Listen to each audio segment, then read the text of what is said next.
c'est le moment où on lance notre semaine à cette heure-ci avec le coloré, l'illustre, le très, très, très controversé, j'ai envie de vous dire, par moment, pas toujours, professeur et avocat.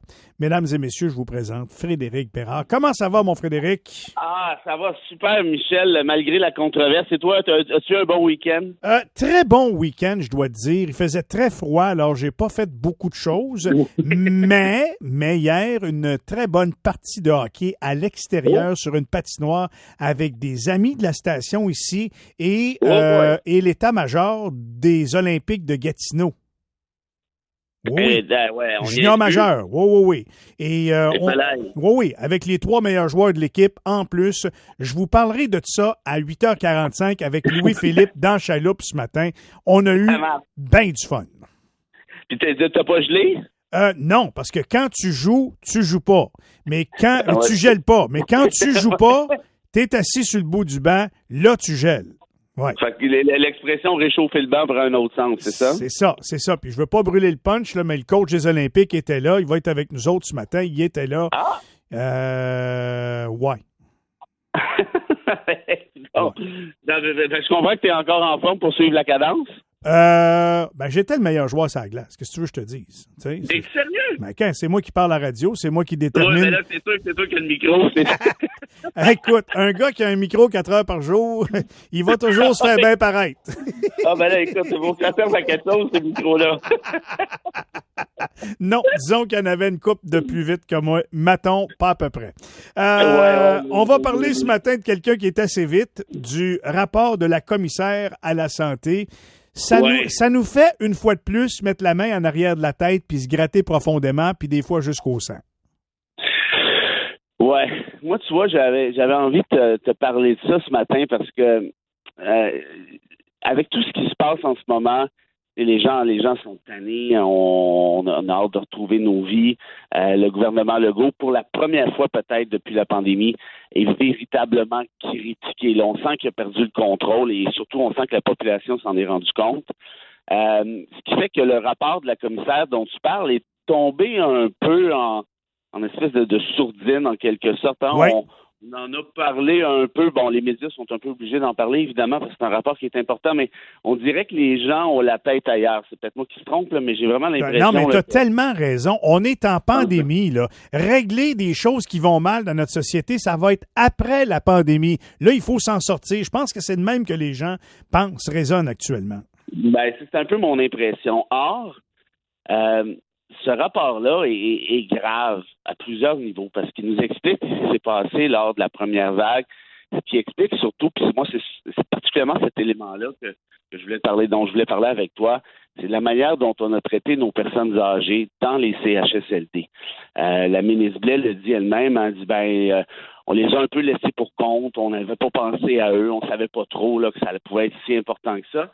Et tu vois que la commissaire jette un blâme assez puissant à Horacio Arruda en disant qu'il y a eu que c'est tout simplement mal géré, qu'on n'a pas pris les mesures qui auraient pu être prises, et ainsi de suite. Et il y a quelque chose, moi, qui m'a pincé à ce niveau-là, c'est que à la question, est-ce que vous pensez qu'il devrait y avoir une autre enquête, mais publique cette fois-ci, puis une enquête peut-être plus, en fait, pas que l'autre n'était pas publique, là, mais une enquête plus costaud, en quelque sorte, sur l'ensemble du système de santé puis de ce qui s'est produit. La commissaire a dit non, je pense pas. On a un rapport de la coroner, l'autre rapport de la vérification. On n'a pas vraiment besoin d'aller. Es-tu d'accord avec ça? Moi, je suis un peu d'accord avec elle. On le sait que c'était tout croche, puis c'est la faute probablement à Legault, puis c'est pas probablement aussi la faute aux autres avant. Mais on a-tu besoin de... Je sais pas, je me pose la question, Fred.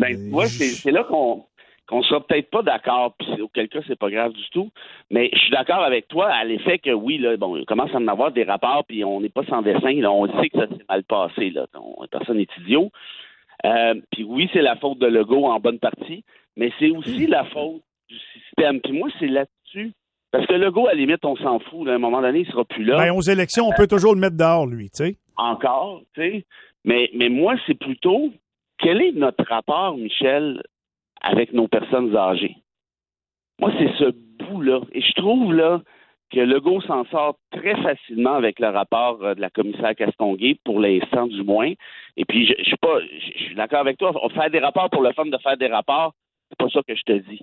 Mais est-ce qu'on pourrait étudier plus en profondeur, en détail, qu'est-ce qui marche pas chez nous, au-delà de la photo, parce que c'est une photo qu'on a prise pour la première, en ce qui a trait à la catastrophe de la première vague, au-delà de cette photo-là, comment se fait-il qu'on siphonne autant d'argent dans notre système de santé pour aussi peu de résultats? Moi, on me dit à la télé, il y a une couple de jours dans un débat, que l'Ontario avait actuellement 2400 lits disponibles pour les soins intensifs et pouvait en déplier 500 autres en claquant des doigts. Au Québec, si j'ai bien compris, on n'est même pas à 400. Je comprends que l'Ontario est un peu plus nombreuse, mais pas dans ces proportions-là. Non. Alors, comment ça se fait, ça? 2, c'est quoi les impacts de la réforme Barrette? 3, c'est quoi les impacts de la réforme Rochon? 5, c'est quoi les impacts de la réforme Manche de Pelle? Parce qu'il y a toujours des réformes de la réforme, mais j'ai l'impression qu'on réforme pour le fun de réformer, sans trop savoir qu'est-ce qu'il y en est, où va l'argent, qu'est-ce qui cloche? Est-ce que c'est le corporatisme? Est-ce que c'est le Collège des médecins qui tire sur son bord de la couverte un peu trop fort? Est-ce que c'est l'Ordre des infirmières? Bref. Est-ce que aussi, et puis moi, c'est là-dessus que j'accroche, est-ce que ça se peut qu'on ait laissé tomber nos personnes âgées? Dans le rapport de la commissaire Castonguay, la réponse est vraiment facile. C'est oui en majuscule. Ça, c'est clair. Mais au-delà de la pandémie, est-ce qu'on les considère, ces personnes âgées-là? Parce que fais un tour du monde très rapide. Mais là, attends une minute, là.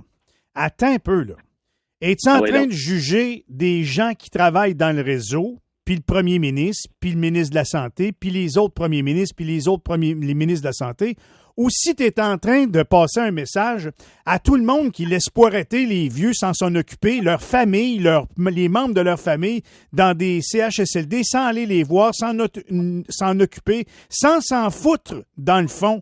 Parce que c'est ça le problème. C'est que nos vieux, une fois qu'on les rentre là-dedans, malheureusement, pour bien des familles, on s'en occupe plus, on veut plus rien savoir, on les oublie pratiquement. Puis là, après ça, on va faire un jugement de société parce qu'ils sont maltraités là-bas. Qui sommes-nous ensuite pour aller juger des actions des gens puis du système? Premièrement, si vos parents, si vos vieux dans votre famille sont dans un CHSLD, il me semble qu'on a un devoir civique de s'en occuper un peu aussi, d'aller les voir du moins régulièrement, pas de les laisser poireter puis à tous les 6 mois faire une visite. C'est ça, malheureusement, le portrait du Québec dans la façon de percevoir ces personnes âgées. Tu disais dans mes notes de présentation que j'étais controversé parfois, puis tu as raison, fait que je vais continuer de l'être cette fois-ci, en répondant à ta question de la façon suivante, les deux. Oui, c'est la faute de nos politiques, et oui, il y a une responsabilité individuelle et collective en même temps. Ça, c'est la réalité. Puis l'exemple que j'allais te donner, c'est si tu voyages en Asie, puis en Afrique, pas partout, mais presque partout, va leur raconter notre patente à gosse de CHSLD. Va leur dire, nous autres, des personnes âgées à tel âge, là, on donne ça dans des gugus paragouvernementales. Ouais. Puis la vie est bonne. Puis ça va bien, puis c'est pas trop trouble. Ça coûte assez cher, mais bon, on n'entend plus parler, puis c'est correct. C'est comment ailleurs, Fred? Dis-moi-le. Ben, en Asie et en Afrique, et là, tu as compris que je généralise, là, il y a plusieurs cultures sur ces deux continents, mais on vénère les personnes âgées. On parle d'expérience, on parle de sagesse, on parle d'une vision de la vie qui est prisée, qui est, comment je te dirais, qui est valorisée. Ici, bon, Pépère adopte, les vieilles histoires de Pépère. On va l'amener au party de Noël, au party du jour de l'an, puis on va le retourner dans... Évidemment que je généralise, on n'est pas tous comme ça, puis il y en a qui en prennent soin, on s'entend bien. Mais culturellement parlant, les personnes âgées, ici au Québec, c'est comme ça en Occident de façon générale, là, c'est pas juste au Québec ce que je suis en train de dire là, on n'a pas cette culture de valorisation. Donc, qu'est-ce qu'on fait, là?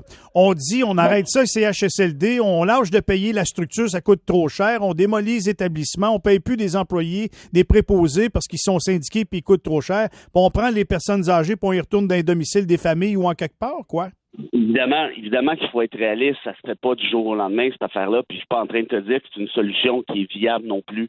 Mais moi, ce que je te propose, c'est une réflexion en profondeur en rapport à notre relation avec nos personnes âgées. Est-ce que ça se fait dans le cadre d'une commission d'enquête? Ben non, pas nécessairement. Par contre, est-ce qu'on pourrait avoir dans des commissions du genre, est-ce qu'on pourrait avoir des philosophes, est-ce qu'on pourrait avoir des anthropologues, est-ce qu'on pourrait avoir des sociologues, est-ce qu'on pourrait s'inspirer de ce qui se fait ailleurs, les trucs bigénérationnels dans des maisons, par exemple? Est-ce qu'on pourrait penser aussi peut-être que nos CHSLD privés, c'est essentiellement une catastrophe. C'est une machine à faire de l'argent sur le dos de nos aînés. C'est ça la réalité. Est-ce qu'on peut les interdire? Est-ce qu'on peut considérer qu'il y a des normes minimales à être respectées? Est-ce qu'on, tu vois, ça, ce genre d'affaires-là, malheureusement, on n'en parle déjà plus. Pourquoi? Parce que, je le répète, on est écœuré, on veut passer à d'autres choses, mais ça revient exactement, c'est le symptôme de ce que je dis tout à l'heure. C'est que les personnes âgées, s'il y a une catastrophe comme la première vague, là, on va en parler. Puis après ça, ben là, laissez-nous tranquilles, on vit nos vies, nous autres, là, c'est à notre tour et ainsi de suite. Donc, voilà, si on peut changer ce paradigme-là, au moins se questionner là-dessus, je pense qu'on aurait fait un grand pas en avant. Mais t'amènes un bon point, mais mon frère, le timing n'est pas bon parce qu'il y a des élections, je pense, cet automne. D'après moi, on ne voudra pas trop de faire de promesses là-dessus avant le mois de novembre, décembre prochain. Écoute, moi, je suis pas là pour décider, je suis là pour proposer. Hein? Tu auras compris ça. Puis à ce moment du temps, les politiciens écoutent mes propositions, mais ils disent n'importe quoi, lui, puis il passe à d'autres choses. Puis c'est bien correct, c'est pour ça qu'on fait de la controverse, pour essayer de brasser des idées. Mais gardons ça à l'esprit. Cette espèce de valorisation de notre rapport avec les personnes aînées devrait, à mon avis, revenir à quelque part sur la table de la discussion parce que, honnêtement, ce qui s'est passé, c'est scandaleux, la commissaire nous le dit. Et puis pour le reste, moi, j'ai beaucoup plus appris de mes grands-parents dans ma vie que d'à peu près n'importe qui et de quoi d'autre. J'ai pas mal plus appris avec mes grands-parents qu'à l'université, ça, je peux te garantir ça. Et puis, ça serait bien qu'on se rappelle de cet héritage-là, de cette histoire-là et de ces valeurs-là aussi. Très bien dit, Fred. Merci beaucoup encore une fois de la réflexion. On se retrouve jeudi. Je me rebranche pour voir c'est quoi la réalité là, sur le match d'hier. Hein. 8h45, manque pas ça dans Chaloupe. OK? Bye-bye, Fred. Bye. Frédéric Bérard, notre éditorialiste le lundi et les jeudis ici à Coluta Westland.